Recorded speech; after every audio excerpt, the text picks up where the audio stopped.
Bienvenidos, bienvenidas, queridos amigos y amigas de Cinefilia. Veréis, en 1980, la 20th Century Fox, George Lucas y Francis Ford Coppola se unieron para aportar el presupuesto definitivo para que el gran Akira Kurosawa terminara de realizar una película de samuráis a cambio de la explotación de la cinta en Occidente. Y ese film no fue otro que la ya mítica Kagemusha, la sombra del guerrero. Mientras que escribía el guión, Kurosawa no dejó de pensar en volver a trabajar con uno de sus actores de cabecera, Takashi Shimura, que ya era una persona de 75 años. Para ello, crea un guión pensado casi para él, pero la edad y las enfermedades del actor le impedían volver al exigente trabajo que era rodar con Kurosawa. Y aunque, en cierta forma, sí pudo cumplir Kurosawa su deseo de volver a trabajar con Shimura, sí que es cierto que su presencia solo quedó en un cameo, el del sirviente del médico y misionero católico que aparece brevemente en la historia, y que por desgracia no se pudo ver en Occidente, ya que en la versión del montaje que se hizo para el lanzamiento occidental borraba de las pantallas lo que a la postre sería la última aparición del mítico actor, ya que solo 2 años después, en 1982, fallecería. Hay que decir que sí que existe un montaje actual que ha incorporado esos momentos, así que depende de la versión que has visto vas a poderla ver o no, y podrás disfrutar de este grandísimo actor o no, dependiendo de la versión que veas. El caso es que al final Kurosawa contó para interpretar al protagonista a Shintaro Katsu, un actor, músico y cineasta de aquellos entonces. Su aura de estrella confrontó directamente con el carácter que tenía Akira Kurosawa, y fue tan repentino el choque que quedó fuera de la producción tras un día de trabajo. Aún no se sabe si fue por abandono de él o porque lo obligaron a abandonar. El caso es que Katsu llegó el primer día de rodaje con su propio equipo de filmación. Esto lo hizo para grabar cómo dirigía Kurosawa. Y esto no le sentó nada bien. Que quisiera documentar su forma de trabajar sin permiso fue algo que Kurosawa no perdonó. Por cierto, a forma de comentario al margen de la película, si alguien quiere ver cómo dirigía realmente Kurosawa, veréis, en 1985 Chris Maker, sí, el mismo director que la YT, realizó un documental de un día de rodaje de Kurosawa en su obra Ran. Si tenéis la oportunidad de verla, es como estar allí. Maker elimina cualquier artificio para documentar la realidad, una joya del cine dentro del cine. Su título, como no podía ser de otra forma, es AK. Aquí cierro este paréntesis. Pues lo dicho, tras echar o empujar a Katsu a su abandono, se tenía que buscar a un nuevo actor que le reemplazara, siendo el elegido Tatsuya Nakadai, otro actor de confianza del cineasta con el que ya había trabajado en El infierno del odio o Sanjuro, y del que quedó tan gratamente satisfecho que le acompañó en su todopoderosa Ran, que rodaría años después. Por cierto, la reseña que daba pistoletazo de salida a este ciclo es la propia Ran, por lo que puedes ver también la reseña de esta película si lo miras en el canal.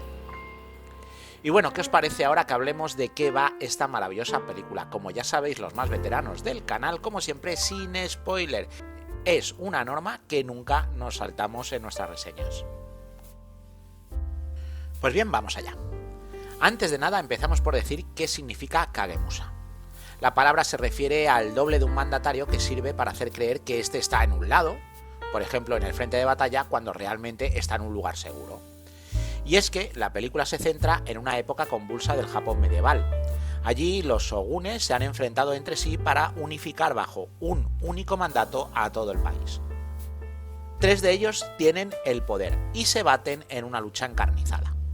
El más cercano a conseguir la victoria es Shingen Takeda. Este ya tiene un doble, o un Kagemusha, que es su hermano Nobukado. Pero viajando encuentra a un ladrón de poca monta que va a ser ajusticiado y decide salvarle la vida por su parecido con el shogun Shingen Takeda. Todo se complica cuando el auténtico mandatario muere en un viaje en dirección a Kioto, el último castillo que le queda por conquistar para unificar todo el Japón. La idea del clan es mantener la mentira de que sigue vivo, haciendo creer que Shingen Takeda está en el frente de batalla, y tienen que aguantar esta mentira durante 3 años. Claro, el problema viene cuando el Kagemusa de Takeda empieza a actuar por su cuenta, creando un caos a su alrededor que los generales tienen que ir sofocando. Y hasta aquí os voy a contar, el resto de la película tienes que verla y disfrutarla tú. Es cierto que la trama es compleja como pocas, pero hay que decir que esta película es una de las más bellas de todo el cine. No en vano, es una de las mejores obras del maestro Kurosawa. Hay que decir que la película pasó por varios problemas de producción, incluido el despido del actor principal, que ya lo hemos dicho antes, pero también porque se quedaron sin presupuesto la Soho, que era la productora japonesa que se estaba encargando de este film. Claro, con el presupuesto totalmente exprimido, se tuvo que buscar financiación en el exterior, y una de las interesadas era el gran estudio cinematográfico, la 20th Century Fox.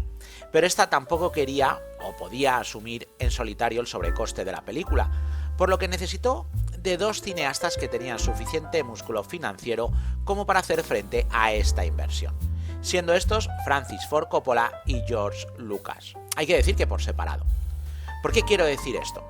Porque hacía años que George Lucas ya había abandonado la productora que tenía a medias con Coppola, la llamada American Zoetrope, con lo que realmente cada uno aportó dinero de una forma independiente.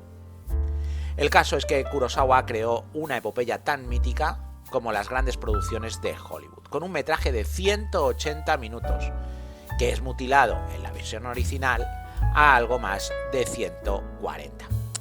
Pero es que hay que decir que la de 180 minutos es una obra maravillosa, más completa. Si la puedes ver, es la que tendrías que buscar. Y bueno, hay que decir que el presupuesto se disparó no solamente por el metraje, sino porque esta película llegó a tener 5.000 extras en pantalla. Este film al final resultó ser todo un revulsivo del cine japonés en el mundo, y es que con un coste aproximado de 7 millones del momento, consiguió recaudar algo más de 33, sin contar el vídeo doméstico, que ya era otra buena fuente de financiación allá por los años 80.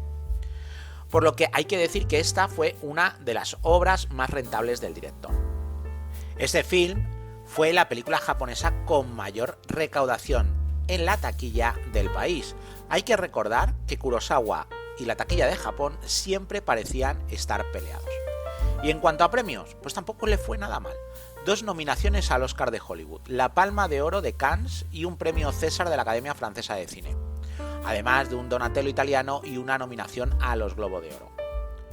Una obra cumbre de un director mítico, para mí la gran epopeya del cine japonés, un film que si aún no lo has visto tienes que ponerte manos a la obra. Un disfrute para los sentidos, con una iluminación, música y vestuario simplemente majestuoso, pero sobre todo con esa estética que solamente sabía dar el maestro Kurosawa a sus películas, y que es este film el que cierra nuestro ciclo del gran director japonés. Y ya solamente me queda despedirme de todos vosotros, pero antes déjenme que les pida que si os ha gustado esta reseña nos regaléis un like. Si además crees que el canal tiene que tener relevancia en esto de YouTube, pues dale al botón de hype. Te lo agradeceré muchísimo, y si no estás suscrito, pues a ver, ¿a qué esperas? Si te gusta el cine, no tienes excusa. Ponle remedio ya, dale al botón y a la campanita y forma parte de esta pequeña familia que somos los suscriptores a Cinefilia. Y con todo esto me marcho, deseándote primero que seas inmensamente feliz o luches por ello, no hay mejor lucha que esa. Y segundo, y no menos importante, que vivas el cine.